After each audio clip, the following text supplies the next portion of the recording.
try to turn some back. Next up on the agenda, Glenn Morrell and Chris Bio are here from the Parks and Rec Department to discuss the pond restoration project at the Webster Arboretum. So, yeah, so the topic, or what we want to go over tonight, is just some of the thoughts and where we are in regards to You may need to come up. Are you good? I think there isn't a... Yep. Oh. So basically, what we're looking at doing is trying to improve the overall health of the pond that's located at the Arboretum. One of the things as we look at that pond in regards to its current health is obviously with the depth of that pond, the algae growth, especially during the middle of the summer to late summer, really is becoming not very attractive, and really doesn't add to the that feature in that setting. So what we're looking at doing is trying to keep the pond as natural of a setting as we can, and still remove the sediment, the soil, the clay that's deposited on the bottom of that pond. The least intrusive way to do that is actually with, I guess it would be considered a hydraulic removal. Basically, they'll go in and they remove the sediment via a suction pump, more or less. Divers actually do it underwater. They'll suck it out. They'll actually send it to an area that's sort of a containment area where the sediment can have a chance to dry. The water can seep back out. As you look at that pond, and I'll let Glenn get into maybe a little more of the technical piece from that piece, or from that part, but the pond itself, it's been 25 years that there's really been a buildup on the bottom of that, on the bottom of that feature, and it really shows now, especially as we get into the summer months. You can go down there July and into August, and that's really just, the pond is really just coated over with the algae growth because of the shallowness of it. So we've been working with and talking with Webster Arboretum Association, which has been really sort of to our benefit. Glenn has developed a very nice rapport with that organization. We met with them in the fall, early in the fall, and we've had some additional discussions. And through those discussions, the Arboretum Association is actually willing to fund the project fully, so it won't come out of the town budget. The Arboretum is willing to take care of all the costs for the project. We'll sort of serve as, I guess, what we call project managers for it, in regards to the day and the on-site activities, etc. So for us, it's really a situation where we can get the benefits, and the Arboretum can get the benefits of having that pond depth restored, which will improve its overall health. And for us, from a budget standpoint, obviously it's a benefit because the Arboretum Association is willing to contribute to that fully. What's the depth of the pond? I'll let Glenn go into some of the technical details. Now, take this silt away from it. Pardon me? The original depth of the pond. Actually, the company came out and sent a diver last October, to survey what presently is there as far as a organic matter silt sediment layer. And the diver spent about 2 hours in the water in October. He had his rubber suit on. But he estimated 3 to 4 feet of sediment had accumulated at that pond. Now, again, the pond is 25 plus years old, so that sediment didn't all come downstream from just erosion or anything. It's a combination of a little bit of a silt and that type of material flowing in, but really a lot of it was the decaying algae and plant growth, which grows and then dies, settles to the bottom, and because when a pond becomes anaerobic, there's not enough oxygen to break down that organic matter. It just keeps on building up.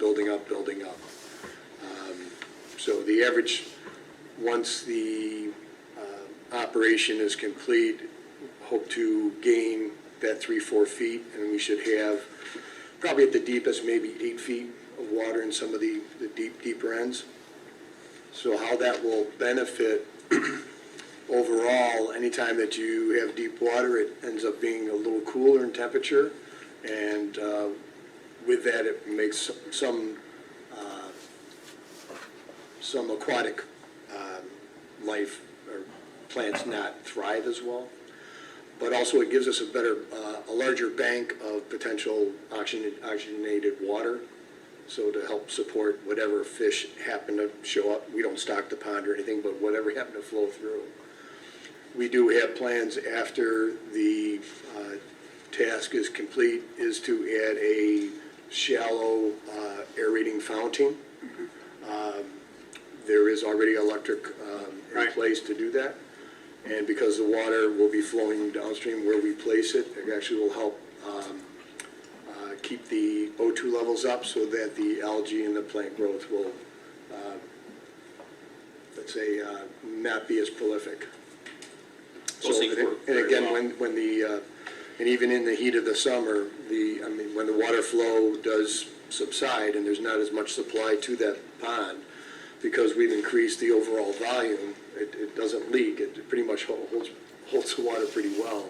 But because we've increased our volume of water and then adding the aeration, again, not only the fountain will be an aesthetic, but it'll add O2 to the water to keep that, even though the water may be stagnant, we'll have O2 go into that water. And there is groundwater coming in. Dye packets that you can put. Pardon me?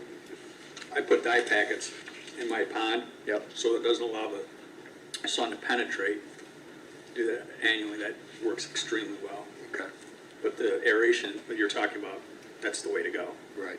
And I think we've seen it too, as you drive by North Ponds Park. I mean, last year was a real dry, Yeah. it was a real dry year, and the drawdown that was there, where the water was clear was where that water was splashing. Right. And, Yep. so, Absolutely. that's the plan. Well, thank you for the early discussions with the Arboretum Association. That's really great news and a wonderful partnership. Yeah, they've been very, obviously cooperative, and their interest is obviously just to, do the same. They want to see that pond healthy, and they want Sure. to see from an aesthetic standpoint that it's a viable feature in that park area. That's fantastic. They've agreed to fund the project too. That's just very thankful for that. When do you plan to embark upon this? Ideally, we'd like to do it, I'd say sooner than later. Yep, I agree. And there's a couple of reasons. I don't want to go into long detail, but a lot of it obviously still has to do with the amount of usage that's at that park, especially from events, et cetera. Yep. If we could do it sooner than later, when we start to get into a busier season, especially with weddings, et cetera. Yes. I'd prefer to have that taken care of prior. I agree. I think you say sometime in April or May? Ideally, a lot of it will depend on the vendor and their availability. I know Glenn's had some discussions with them in regards to what their capability is and timeframe. We're hoping that would be about the timeframe. If the Arboretum Association is funding this, we don't have to go out to bid or anything like that from a vendor, do we? I hope you're looking at Charlie, not me. What was the question? I said if the Arboretum Association is footing the bill for this, there is no need for us to go to a bid? Or is there? I was just thinking about how nice it is that they're offering to pay for this. Yes. Does that answer your question? I think Answers so. not, yeah, for me it does. Great answer, Charlie. Got it. Bill, you were gonna ask that question. Patty's asking all your questions, didn't he? I have a couple of questions. So this Arboretum, Friends of the Arboretum, that was that a 501c3 that is, The Arboretum Association? yeah. I learned something new today. I did not realize, is there any other 501c3s around that benefit or look to help parks or the rec Library. in town? I know library. Oh, I know library. Believe me, I know library. Friends of Webster Trail. Yep, that's Webster Trail. Yes, and I know Hal from, okay, all right. Those are the two that I'd say we are most heavily involved with is those two organizations. Obviously, both of them are very specific to what they do, which is great. Yeah. The Arboretum Association, especially because of the space and what is over there, for Glenn and the parks guys to be able to do that management-wise, to keep it at the level that it is, would be almost, Right. unattainable. And obviously that we can get their 990s, or maybe they've supplied them to you, because, and I hate to be a buzzkill, okay? Because I loved what Charlie was doing, saying, hey, we don't have to pay for this, okay? But knowing my Irish luck, it's a $21,000 bill. All of a sudden, this company, which we'll get into later who the company is, that we're not doing a bid process on, suddenly doesn't get paid by the Arboretum because the Arboretum doesn't have the money, which we should be able to corroborate that they do, right? Or they decide not to pay them, it's our park. What liability then do we have in a situation like that at the town?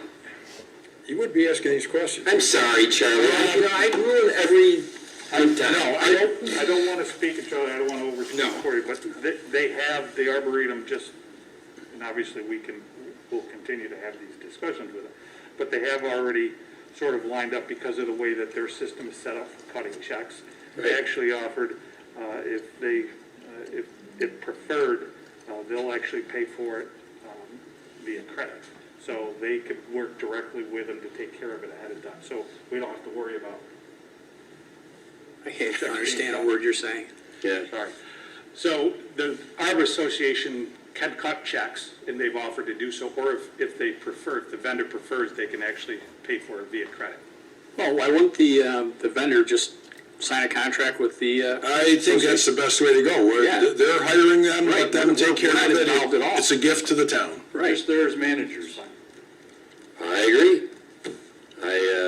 And by the way, Chris, I want to thank you for talking with your mask on, because there's the proof of why I don't wear a mask on this dais, because it is hard to understand people. I understood you, Chris, it's okay. Well, Are you trying to say we have old ears? No, just saying. Okay. I function with all the law.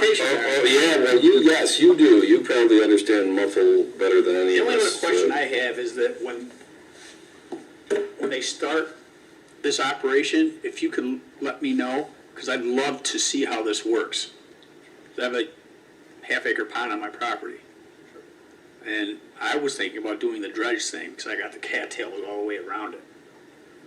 And I think I'd still have to do that, but I'd be very interested in watching this take place. John, on tape for everybody, you're not going to do anything to the cattails on your pond, right?